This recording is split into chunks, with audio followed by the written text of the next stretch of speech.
Ini kok rasa-rasanya ya rupiah loyo bener ya kan. Apa sebenarnya yang menjadi faktor rupiah ini semakin melemah? Ya, kalau kita lihat pelemahannya kan bisa dikatakan nggak selesai-selesai nih ya. Dan udah beberapa bulan ya.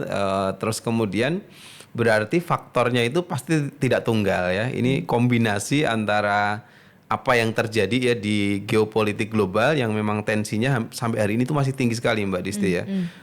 Dan kemudian juga ada faktor domestiknya juga begitu. Jadi kalau saya lihat dua-duanya ini punya apa ya peran gitu ya terkait dengan pelemahan rupiah gitu. Di faktor global itu ya kita bisa lihat geopolitiknya panas, harga minyaknya meroket lah gitu ya. Sekarang udah di atas 100 US per barrel gitu ya. Nah, itu yang kemudian membuat ya kalau harga minyak meningkat kan kita importer minyak kan gitu ya. Sehingga kemudian untuk beli minyak saja pasti butuh dolar yang banyak. Yaitu baru case di sisi fundamentalnya gitu kan.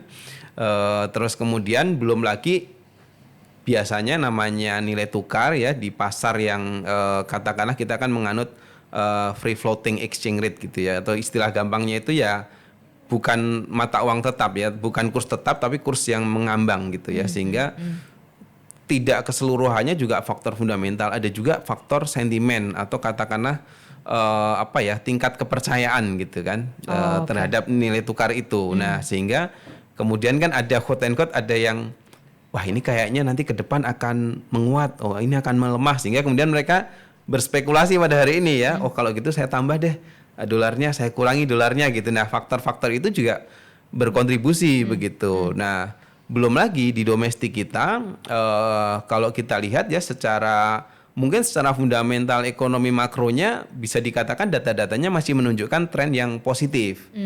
Tapi berbagai macam sisi agak lebih ke mikro gitu ya, kan juga terdengar banyak ya, seperti misalkan katakanlah pada sebagian kelompok masyarakat memang daya beli masih tertekan, itu juga kelihatan ya. Terus kemudian sisi fiskal kita ya, sungguh pun mungkin bulan April kemarin ya alhamdulillah gitu ya ada quote and quote perbaikan dari di sisi defisit ya, defisit fiskalnya membaik.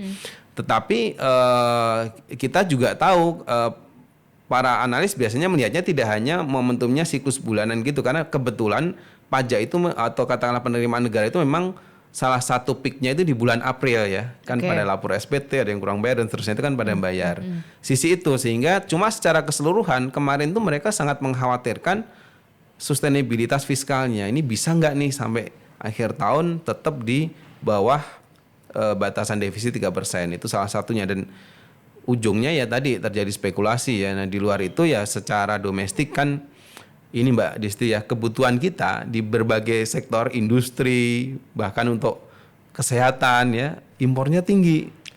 Ya mau nggak mau gitu ya, mereka butuh dolar. Permintaan dolarnya meningkat ya rupiahnya akhirnya melemah gitu. Jadi kalau menurut Anda memang ada berbagai macam faktor mengapa kemudian rupiah masih belum bisa ada menunjukkan tren kenaikan begitu ya, masih melemah begitu.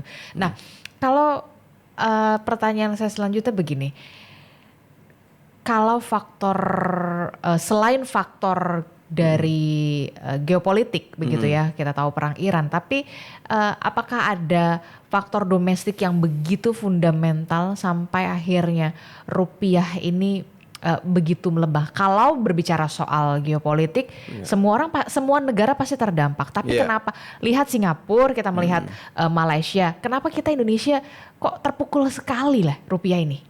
Ya, ini menarik nih pertanyaan ini ya. Semua kena dampak geopolitik, gitu, sebagian besar lah gitu ya. Nah, tapi dari sisi domestik ya, langkah kebijakan menurut saya yang pada posisi kita ya di Indonesia ya banyak ya bisa saya katakan tidak sepenuhnya tepat gitu ya dalam mensikapi bagaimana geopolitik terjadi kemudian merembet salah satunya ke nilai tukar begitu. Ini tentu penyikapannya tidak hanya dalam konteks bank sentral saja sebetulnya, tapi juga dari kebijakan pemerintah itu sendiri. Bahkan kalau kita lihat ya sebetulnya juga sebagian besar juga analisis itu mengarah kepada faktor yang lebih didorong oleh sisi pemerintah. Misalkan contohnya ya selain tadi ya masalah confident terhadap APBN, sisi yang lain itu adalah confident terhadap kesinambungan atau katakanlah koordinasi soal kebijakan. Kebijakan apa itu? Kebijakan misalkan ya beberapa kementerian kan kemarin dalam situasi IHSG lagi gonjang-ganjing ya, kemudian rupiah juga lebih melemah, tiba-tiba keluar berbagai kebijakan seperti misalkan ada rencana peningkatan royalti semacam itu. Jadi itu menambah beban di level ininya ya, confidence-nya gitu loh. Jadi semakin mendowngrade confidence market, akhirnya semakin terjadi spekulasi-spekulasi untuk menggiring ya, katakanlah mengarahkan akhirnya ya ujungnya rupiahnya semakin ke atas gitu. Jadi kalau bicara fundamentalnya memang ya seperti dibilang Gubernur Bank Indonesia ya, kita itu undervalue katanya kan begitu. Tapi kalau bicara sentimen ya, undervalue-nya karena sentimen negatifnya banyak sekali gitu ya.